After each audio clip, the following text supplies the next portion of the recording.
I'm really happy to say that these days we can race very hard, and the car is 95% very safe.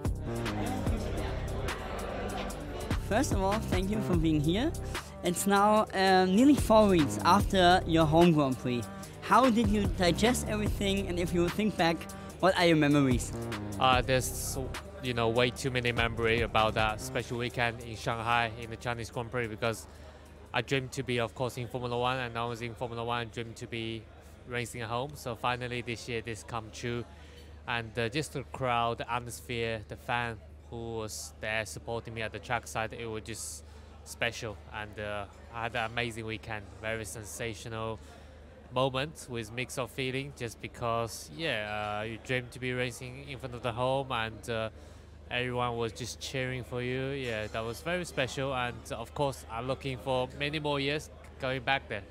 Like, if I have something really special in my life, it haunts me like all in my dreams for 2 days or so. Did you have the same impact that you felt and dreamt all the time about it? Yeah, I mean, of course, I don't kind of dream about it, but I think about it, I refresh on how the weekend, At the weekend, I try to focus purely on driving, because it was my first home race. I want to do well on track. I want to make the fans proud in a way. So, but then after the weekend quickly finish, you reflect on what's just happened. It was very, let's say, a different experience to all the other Grand Prix I've been to, because it's my home race, and also just because you grew up in the city and watched the first ever Chinese Grand Prix back in 2004, and in 20 years later, 24, you are coming back there as a F1 driver. So yeah, it's just amazing for me story to think about the way I come alongside to be reaching to this paddock, and also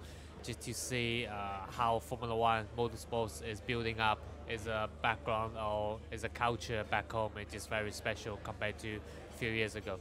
And you just mentioned that the first time you've been to the grandstand, you were wearing a Fernando Alonso cap and had the flag, and then that was the second year. So yeah.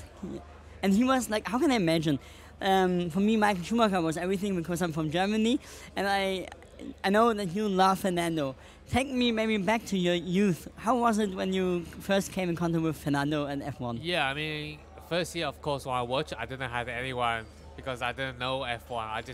I was a big, let's say, a fan of cars as a little boy.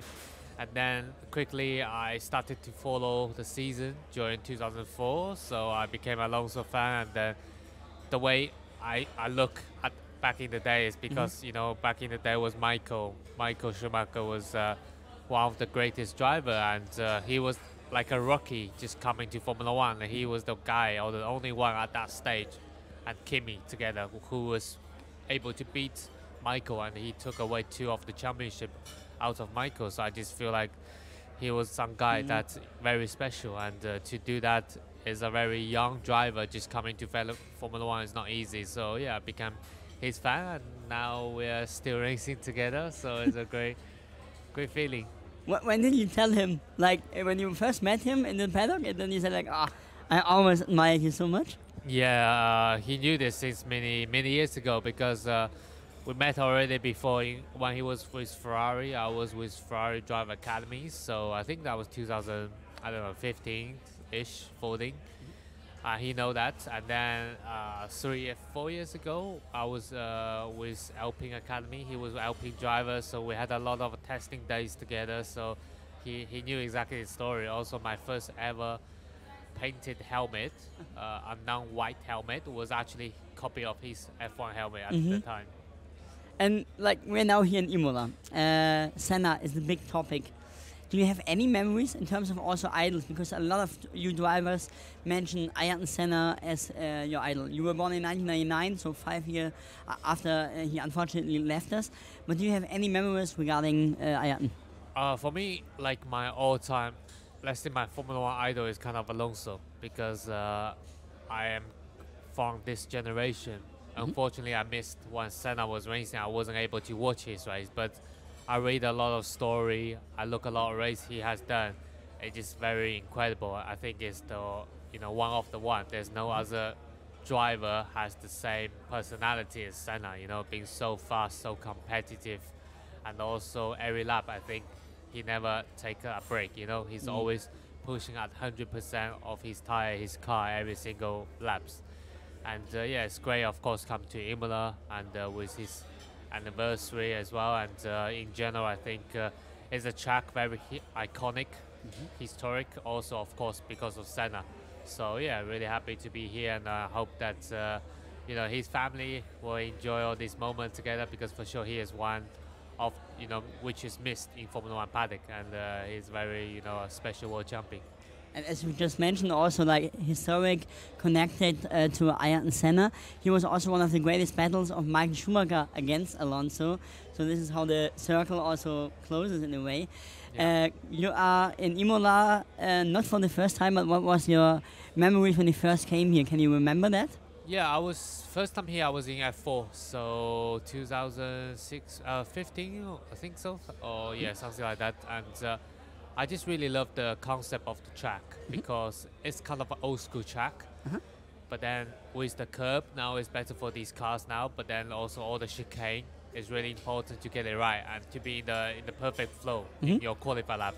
And also the curb, the chicane in second sector is very special. You are jumping off that curb in a very high speed, and the car is landing every time a little bit different. You have to control a lot of the car balance through there.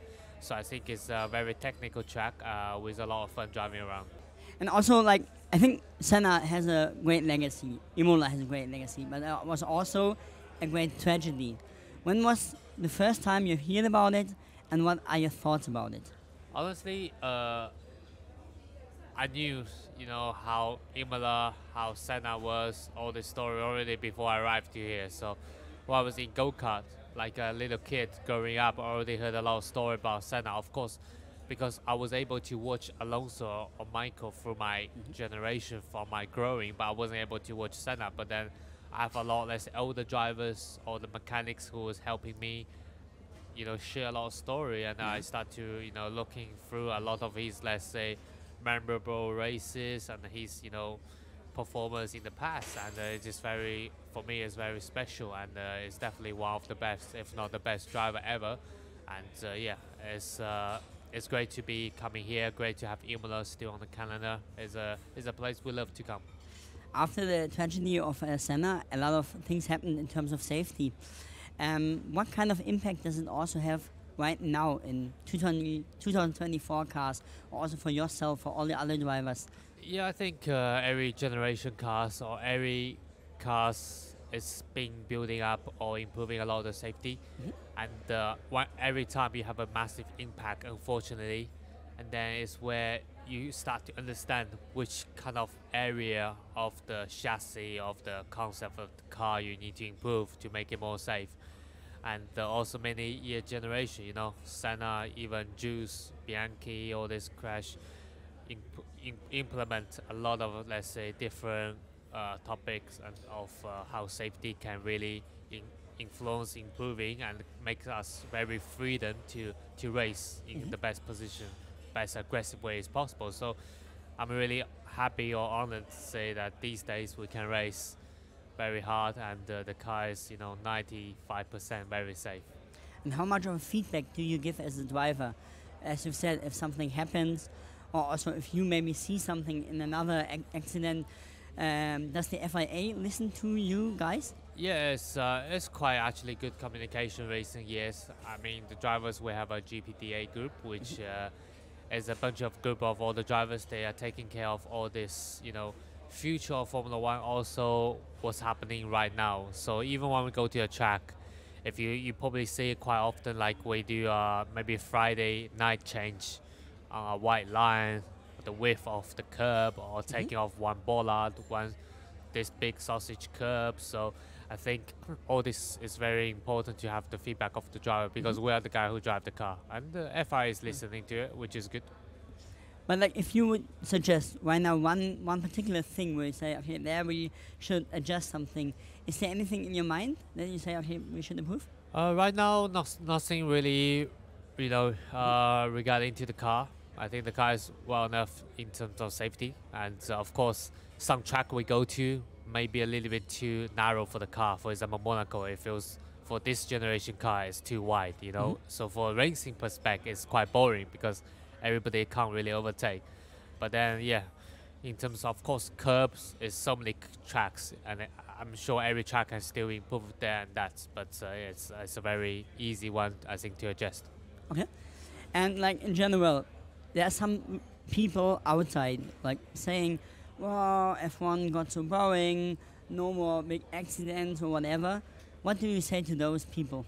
I think people maybe say F1 is getting boring is not really due to there's no crash, because I don't think anyone wants to see crash, because if they want to see crash, I think F1 is not the sport for them to watch. But I think it's more just because the generation, when you have a new generation of cars, the first 2 years of course is very exciting, everybody try to create new ideas. But then now this generation is the second last year, you know, next year is going to be the last year before the next step.